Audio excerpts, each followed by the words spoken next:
여러분, 올해 1월에 전 세계를 뒤흔든 발언 하나가 있었습니다. 세계적인 기업가가 팟캐스트에 나와서 이렇게 말했어요. 3년 안에 로봇이 외과 의사를 대체할 것이다. 의대 진학은 의미가 없다. 이 영상이 전 세계에서 수천만회 조회됐습니다. 댓글창은 난리가 났어요. 한국에서도 실검에 올랐습니다. 지금 자녀 의대 준비시키는 부모님들 심장이 쿵 내려앉으셨을 겁니다. 의대 6년에 수련 4년, 합하면 10년이에요. 등록금만 1억 가까이 들어갑니다. 그 10년 사이에 AI가 진짜 의사를 대체하면요, 1억 쏟아붓고 나서 일자리가 사라지는 겁니다. 과연 그렇게 될까요? 아니면 이건 그냥 과장일까요? 솔직히 말씀드리면요, AI가 이미 의사보다 잘하는 영역이 있습니다. 이건 과장이 아니라 팩트예요. 지난해 글로벌 IT 기업이 AI 진단 모델을 발표했는데요, 의학저널에 실린 300수건의 복잡한 사례를 풀게 했더니 AI 정확도가 85.5%였습니다. 같은 문제를 경험 많은 의사한테 풀리니까 정확도가 20%밖에 안 됐어요. 4배 넘는 차이입니다. 정확도만 높은 게 아니에요.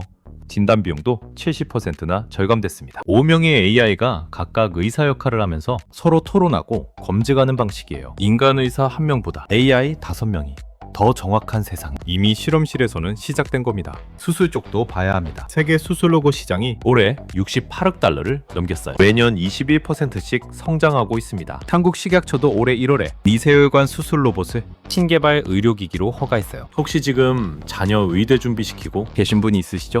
학원비에 과외비, 지금까지 들어간 돈만 3천만 원은 넘으실 겁니다. 여기에 의대 등록금 6년이면 최소 5천만 원이 더 들어갑니다. 그런데 뉴스를 켤 때마다 AI가 의사 대체, 로봇이 수술한다, 이런 기사가 쏟아지니까요, 잠잠이 안 오실 겁니다. 이 돈 쏟아붓고 나서 우리 아이 일자리가 없으면 어쩌지? 근데요, 진짜 놀라운 건 지금부터입니다. 자, 여기서부터 진짜 핵심이에요. AI가 의사를 대체한다는 말, 이게 진짜인지 과장인지 하나하나 뜯어보겠습니다. 먼저 AI가 진짜로 잘하는 영역이 있어요.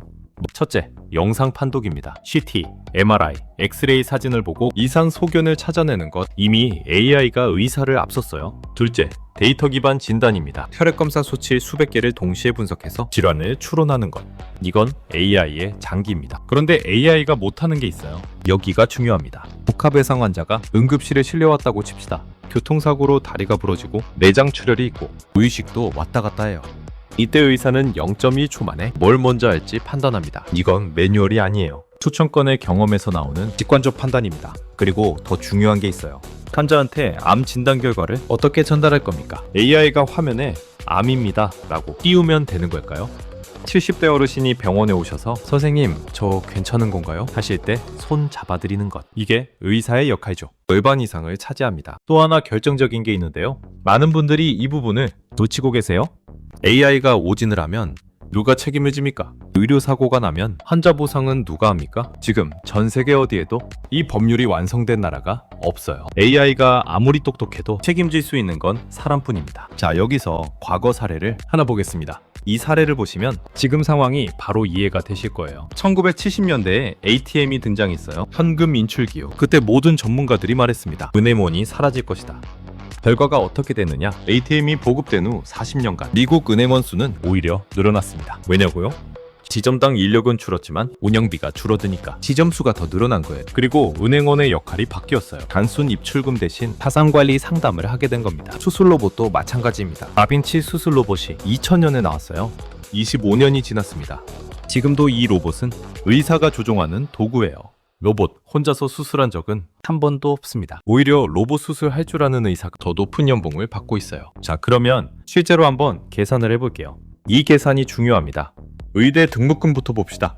국립대 기준 연 500, 600만 원, 사립대 기준 연 1000, 1300만 원, 6년이면 국립대 약 3600만 원, 사립대는 약 7800만 원. 여기에 생활비 합치면 최소 5천만 원에서 최대 1억 원 가까이 들어갑니다. 근데 이게 끝이 아니에요. 진짜 큰 비용은 기회비용입니다. 의대 6년, 인턴 1년, 레지던트 3, 4년, 합하면 최소 10년이에요. 같은 나이에 다른 직업을 가졌으면 10년간 벌 수 있었던 돈 연 3천만 원으로만 잡아도 3억 원의 기회비용이 생깁니다. 반대로 의사가 되면요, 공직의 기준 평균 연봉이 약 3억 원대입니다. 투자금 1억, 기회비용 3억, 합쳐서 4억을 회수하려면 의사 시작 후 약 23년이면 됩니다. 근데 이게 끝이 아니에요. 여기서 소름 돋는 부분이 있어요. 의사 평균 연봉이 3억이라고 했잖아요. 근데 이건 평균이에요. 과에 따라 하늘과 땅 차이입니다. 피부과, 성형외과, 정형외과는 연봉이 5억 원을 넘기기도 하고 소아과, 응급의학과는 2억도 안 되는 경우가 있어요. 그러면 어떤 과를 선택하느냐에 따라 이 투자의 가치가 완전히 달라지는 겁니다. 이 부분은 꼭 끝까지 들으셔야 합니다. AI가 의료에 들어오면 도미노처럼 연쇄 효과가 생깁니다. 이걸 모르면 잘못된 선택을 하게 돼요. 1차 효과부터 봅시다. AI 진단이 가장 먼저 영향을 주는 과가 있어요. 영상의학과와 병리과입니다. CT, MRI 판독이나 조직검사 분석은 이미 AI가 의사 수준이거나 앞서가고 있거든요. 이 과들의 업무가 가장 먼저 재편될 겁니다. 2차 효과가 나옵니다. 의사가 두 부류로 나뉘게 돼요. AI를 도구로 쓰는 의사와 AI에 밀리는 의사. 쉽게 비유하면요, 택시기사 중에 내비게이션을 잘 활용하는 기사가 지도를 외우기만 하는 기사보다 더 잘 나가는 것과 같습니다. 3차 효과는 의대 교육 자체가 바뀌는 겁니다. 지금 의대에서는 해부학 암기에 엄청난 시간을 쓰는데 앞으로는 AI 리터러시가 필수 과목이 될 수밖에 없어요. 실제로 미국 의대들은 이미 AI 과목을 넣기 시작했습니다. 자, 여기서 앞으로 갈 수 있는 두 가지 길이 있습니다. 먼저 좋은 시나리오부터 볼게요. AI가 의사의 도구가 되면요, 의사 1명이 처리할 수 있는 환자 수가 10배로 늘어납니다. 지금 3분 진료가 문제잖아요. AI가 사전 분석을 해주면 의사는 환자와 대화하는데 더 많은 시간을 쓸 수 있어요. 소득은 유지되거나 늘어나고 바로는 줄어드는 최상의 시나리오입니다. 반대로 이렇게 되면요, 오히려 더 위험해질 수 있습니다. AI 상용화가 예상보다 빨리 되고 동시에 의대 정원이 5년간 3,342명이나 늘어나며 2033년부터 신규 의사가 매년 700명씩 추가로 쏟아집니다. AI가 의사 업무의 30%를 대체하는 상황에서 의사 수까지 늘어나면 일부 과목에서는 2035년 이후 공급과인이 올 수 있다는 게 전문가들의 경고입니다. 특히 AI 대체가 쉬운 단순 판독과 처방 위주의 과가 가장 먼저 타격을 받을 겁니다. 자녀가 2027년에 의대에 입학한다고 칩시다. 졸업이 2033년이에요. 수련까지 마치면 2037년. 딱 그때가 AI 의료와 증원의사가 동시에 시장에 쏟아지는 시점입니다. 근데 여기서 반전이 있습니다. 누가 이득 보고 누가 손해보는, 이걸 아셔야 합니다.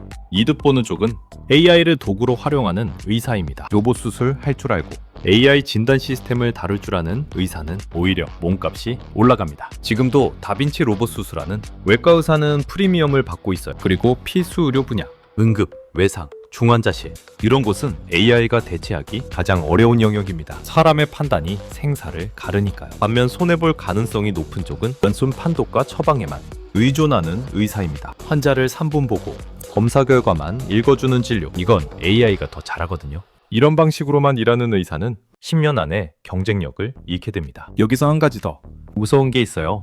정부가 확장한 의대 증원을 보면 2027년 490명 증원, 2028에서 2029년 각 613명, 2030년 이후 813명까지 5년간 총 3,342명이에요. 전부 지역의사 전용이라 서울의대는 빠져있고 졸업 후 10년간 지역 의무 복무를 해야 합니다. 그러면 뭐가 벌어지냐? 서울 대형병원은 AI 도입이 빠를 거고 지방병원은 상대적으로 느릴 겁니다. 지역의사로 배치되면 AI 경쟁에서는 시간을 벌 수 있지만 연봉은 서울보다 낮을 수 있어요. 이것도 진로 선택할 때 반드시 따져봐야 할 포인트입니다. 이걸 모르면 진짜 손해봅니다. 앞으로 이 세 가지만 눈여겨보시면 됩니다. 이거 꼭 메모해 두세요. 첫째, AI 의료 규제 속도를 지켜보세요.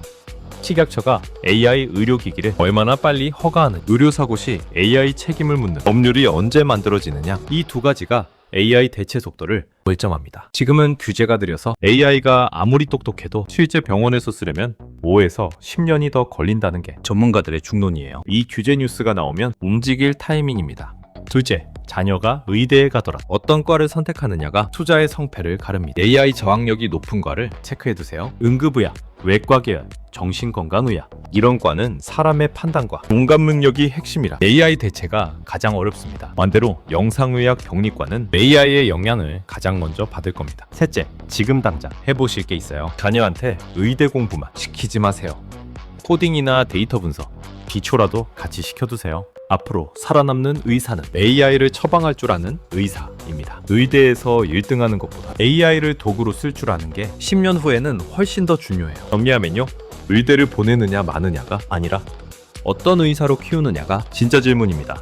AI 시대에도 살아남는 의사는 기술을 두려워하지 않고 기술을 내 것으로 만드는 의사예요. 정리하자면요, AI가 의사를 완전히 대체하는 건 적어도 10에서 20년 이상 걸립니다. 주제, 책임 소재, 기술 한계 이 세 가지 벽이 있으니까요. 하지만 의사의 역할은 확실히 바뀝니다. 과거 ATM이 은행원을 없앤 게 아니라 역할을 바꾼 것처럼요. 지금 자녀 의대 보내려고 고민 중이신 분들, 10년 후에도 의사라는 직업은 분명히 존재합니다. 다만 그 의사가 AI를 다룰 줄 아는 의사인 아닌지에 따라 연봉 3억과 연봉 1억의 차이가 벌어질 겁니다. 의사라는 직업이 사라지는 게 아니라 의사라는 직업의 정의가 바뀌는 겁니다. 이 변화를 이해하는 부모가 자녀의 미래를 지킬 수 있습니다. 주변에 자녀 의대 보내려는 분이 있으면 이 영상 꼭 공유해주세요. 도움이 되셨다면 구독과 좋아요 한 번만 눌러주세요. 이런 경제 소식 매일 쉽게 풀어드리고 있습니다. 다음 영상에서는 더 놀라운 이야기를 해드리겠습니다.